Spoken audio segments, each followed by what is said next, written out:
Monsieur le Président, est-ce qu'on peut avoir une petite déclaration pour Canal+? Mais fichez-lui la peine, vous voyez pas qu'il a fait pipi dans sa culotte? Allez, viens. Au vœu de la presse d'Édouard Balladur, le Premier ministre a remercié les journalistes. Et je vous propose de revenir sur cette image. Mesdames et messieurs, encore une fois, bonne année. Merci du soutien que vous avez apporté à mon gouvernement. Enfin, du soutien parfois critique. Mais c'est sans doute mérité. Globalement, je crois que je n'ai pas à me plaindre de vous. Enfin, il me semble pas. C'est peut-être le fait que je n'ai pas une nature très exigeante. Sur votre livre, là, il y a un pommier. C'est pas évident, c'est votre contribution à l'écologie ou c'est une œuvre, une imagination, une intuition artistique? Qu'est-ce que c'est? C'est d'abord parce que j'aime beaucoup les pommes. Je suis un mangeur de pommes. Et ensuite, je trouve que c'était joli. Voilà. C'est tout, ça ne va pas plus loin. Oui, c'est un geste spontané. J'aime bien le cidre aussi. Chez moi, en Corrèze, il y a des pommiers qui sont ne sont pas de très grande qualité, il faut bien le reconnaître. Et on fait des pommes pour faire un petit cidre qui n'a pas non plus de grandes prétentions, mais que j'aime bien. Alors ça me rappelle un peu cela. Aujourd'hui, les Françaises et les Français ont le droit de connaître le choix qu'ils auront à faire. C'est à eux que je dois annoncer mes intentions. J'ai décidé de présenter ma candidature à la présidence de la République. Mais la question n'est pas de savoir ce qui s'est passé Il ne l'a pas voulu. Hier. Il n'a pas voulu et il se présente aux élections. Eh bien, très bien. Voilà, très bien. Et il sera battu par Edouard Balladur. Et largement, nous n'avons d'ailleurs. pas la maîtrise des électrices et des électeurs. Mais il faut les écouter. Bon. Il faut les écouter. Bon, les écoute. Et encore une fois, je donne des exemples pour me référer au passé. C'est sûrement pas en Comme faisant vous venez de de vous la référer au passé démagogie. vous-même, à savoir que rien n'est joué jusqu'à la veille de l'élection. La dernière fois, M. Giscard d'Estaing était donné gagnant jusqu'à la fin du mois de février. Il y a un nom que vous ne citez jamais, c'est M. Chirac. Vous n'avez pas envie, une fois de temps en temps, de dire quelque chose sur lui?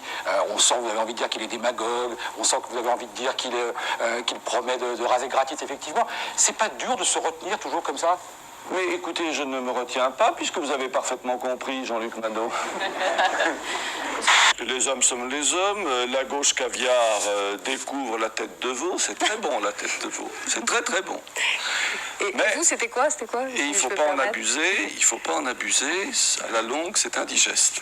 Mais à quoi vous attribuez le changement de ton d'Édouard Balladur depuis hier et à 4 semaines, je le disais, du premier tour? Bon, je ne sais pas, les sondages sont peut-être pour quelque chose, j'en sais rien. Vous savez, Édouard Balladur disait aussi qu'il n'était pas un professionnel de la politique, encore que ça fait 10 ans qu'on le voit au premier rang d'un certain nombre de responsabilités. Peut-être que justement, le propre d'un professionnel, c'est de garder son sang-froid. On n'a pas besoin d'amateurs par les temps qui courent. Vous êtes dur? Non, pas du tout, je dis les choses un peu comme je les sens. Oui.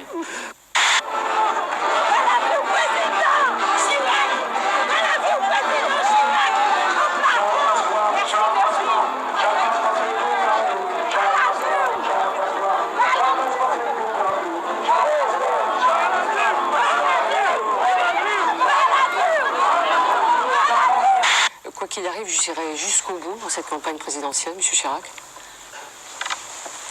Vous n'avez pas l'intention de renoncer, vous irez bien jusqu'au bout, c'est la question. C'est vrai que certains s'interrogent ou...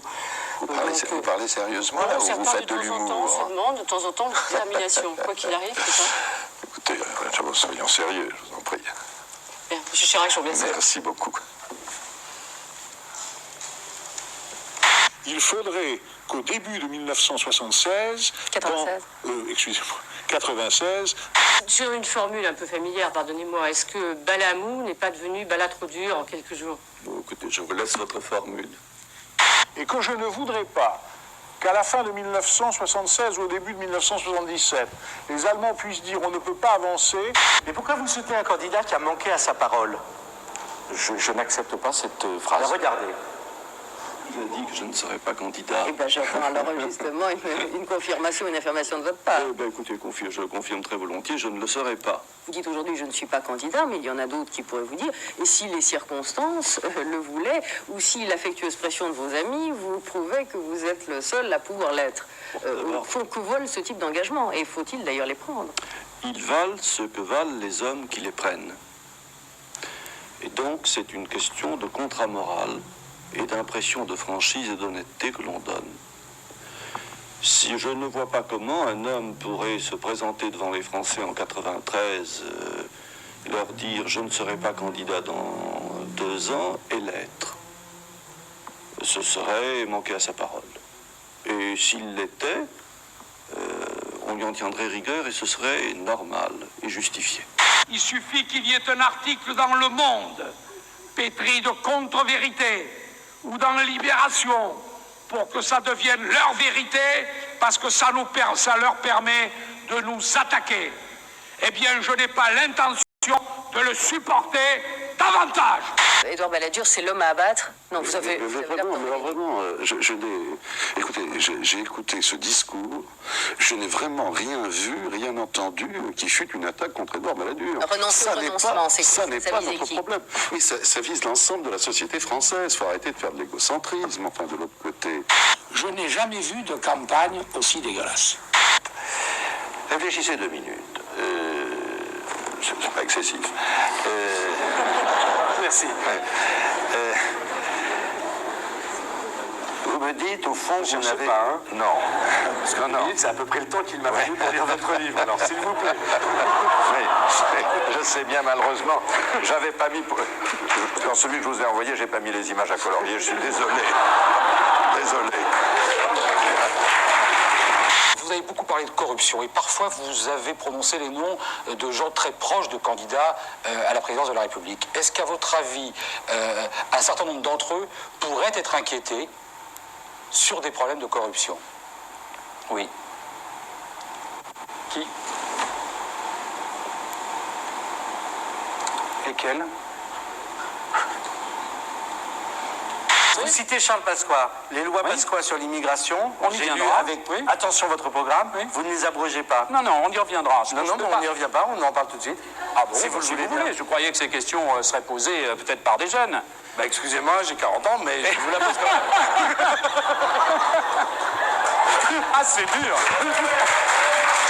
Merci, ravi de vous avoir rencontré. Au revoir, monsieur de Villiers. Canavo, comment on dirait chez vous? Oui, Canavo.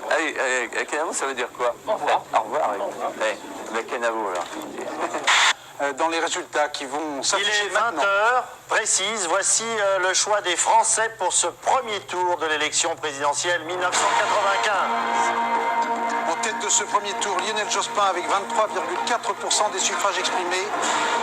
Derrière Jacques Chirac, 20% tout rond. Éliminé Édouard Balladur, 18,5% des suffrages exprimés.